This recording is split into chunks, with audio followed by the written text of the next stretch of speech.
Welcome to Twilla Talk, straight talk about your sexual health. Now, please welcome the smart, sensual, sexy, sassy, and vivacious Twilla. Hey, we're still live at the Atlanta Bread Company. And today we have a really special guest. She's got lots of good stuff to tell us about, lots of good things. Welcome, Carolyn Hunter. Hey, Carolyn. Hi, good to see you, dear. Thanks for having me. I'm always glad to see you. You've always got good stuff to tell us. Thank you, Twilla. Okay, so let's just get right into the meat of it because I just got a zillion questions to ask you for one thing. It's like, okay, we got so many questions.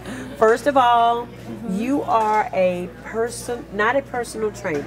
You are a fitness instructor. Yes. Okay, there's a difference. Yes, there is. Okay, what's the difference? Because I don't really know. Yeah, the difference is a personal trainer works with individuals. Okay. And works with them one-on-one, and whether it's in the gym or in the fitness studio or at the person's home, probably at various locations. And a fitness instructor, a group instructor like myself, we instruct a whole group of fitness training, of group exercise. Okay. Yeah, so there is so a you're difference. not coming to our house and train. No, I am not. But we can get a group if you come and you're Absolutely. training. Okay, well, Absolutely. that's close. That's close. Okay, Yes. we're just going to break the ice really, really good. What we do fitness, if you have partners, your husband and wife, you're supposed to be having some kind of fitness activity most of your life. It may die down. That physical activity. Physical activity, intimacy. Yes. But sometimes that just gets an everyday routine. It just really does. It just gets very, very routine. And to break out of that routine, I know that lots of us have heard about the Kama Sutra. Am I saying that right? Yes. Kama Sutra, not Kama Sutra. No, but Kama Sutra. Yes. Lots of us have heard about it, and we've kind of gone into bookstores and like, okay, there's a book over there with some positions and I don't know, is that a religion? So you kind of steer away from it because it's an old Oriental or old Eastern something or another. So it kind of scares people. But you can tell us a little bit more so we're not so scared about it. Absolutely. Yes. Now, if someone was to look up Kama Sutra on the website, if they go to the internet, then they probably will get a lot of information, and they will get some information overload and on religion. But no, it's not just about religion. The Kama Sutra actually is a religious word from India, but it deals with sexual behavior. And then also deals with the sexual positions, many positions, and I've heard it's over 500 positions. Oh, wow. And I haven't seen all 500, but I have seen numerous positions. The book is like this thick. Yes, huge. it is. Yeah. Yes, it is. And it also goes into the conduct of the wife and the husband. It deals with the sexual relationship. But mainly with the positions is one thing about fitness is you have to be fit in order to implement the positions.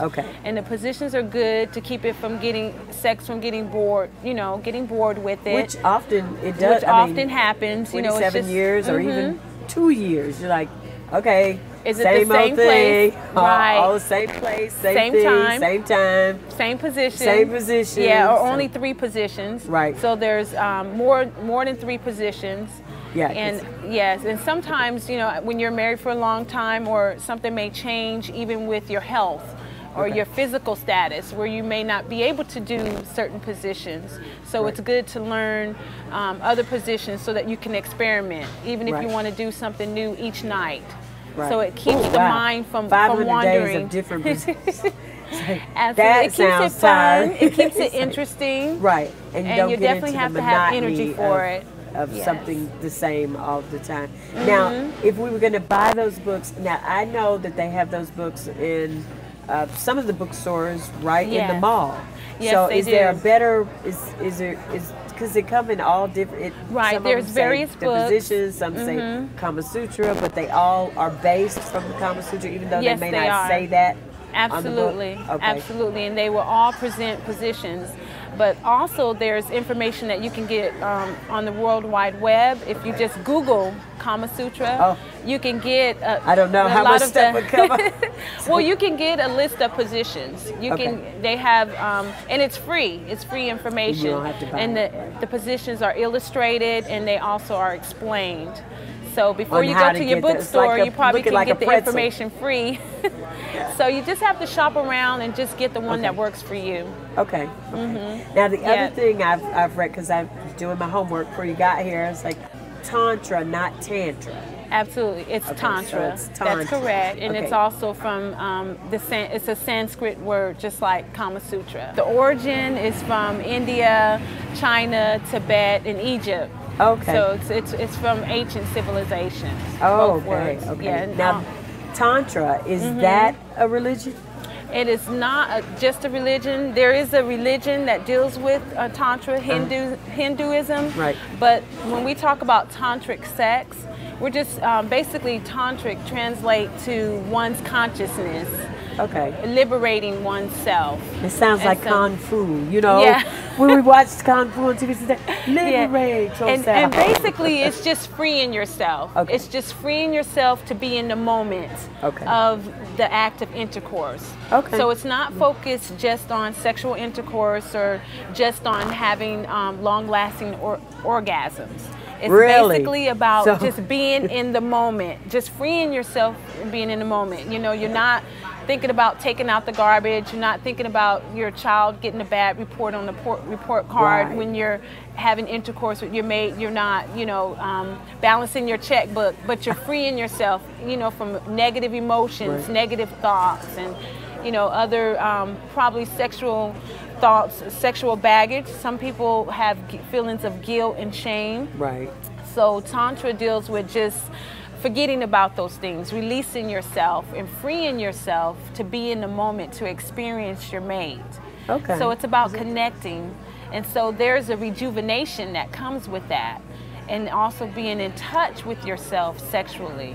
So do you have to meditate to get to that point? Yes. Or how are you getting to that point? You're just basically, you're letting go. And it's a technique. It really is a technique. So if someone could just focus on just the technique of it and not, you know, take it to the religious the level of religion, right? Right, because it's a great all technique levels of that would religion, enhance. they meditate. So in Tantra, you're meditating on your On partner freeing or yourself. freeing yourself from the Yes, baggage. and being comfortable with yourself okay. sexually, and embracing your own sexuality.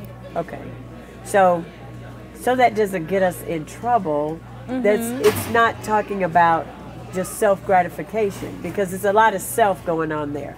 But are they wanting you to be comfortable with self before you have the act of intimacy with your partner? Exactly. And that's all part of it. Okay. That's part of enjoying the intimacy with your partner, because if I'm comfortable with myself, then I will enjoy myself, you know, in the act of sexual, you know, having sexual intercourse with my partner. Okay. Exactly. And then it's about breathing, learning how to breathe, learning how to slow down, and just really embrace the whole experience.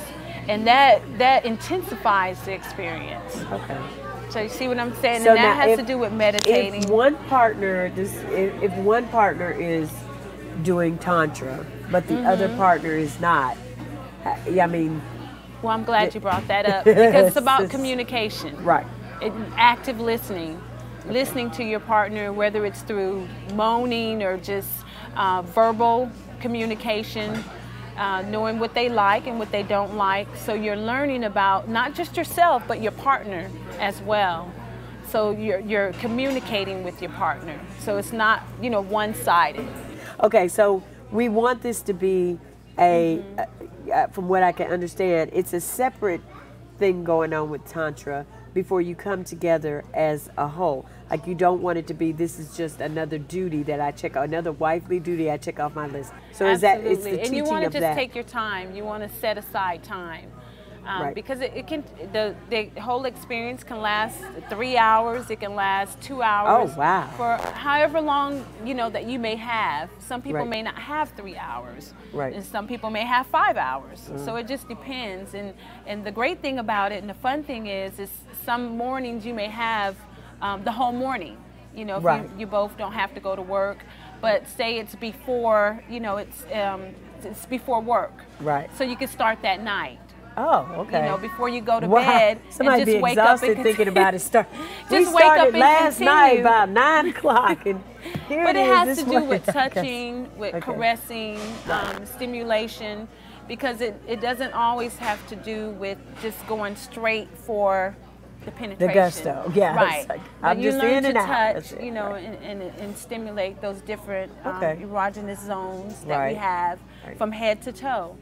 And you're learning about each other, you know, as well as yourself. That's a good one. I'm gonna So it have has to. to do with awareness. A The lot to do tantra with sounds a awareness. lot like And there's self-help. it's a spiritual Yes. awareness with it. self-help to get you going or get you out of a rut that you were Absolutely. that husband and wives we all know can get Can get into a routine. really quick.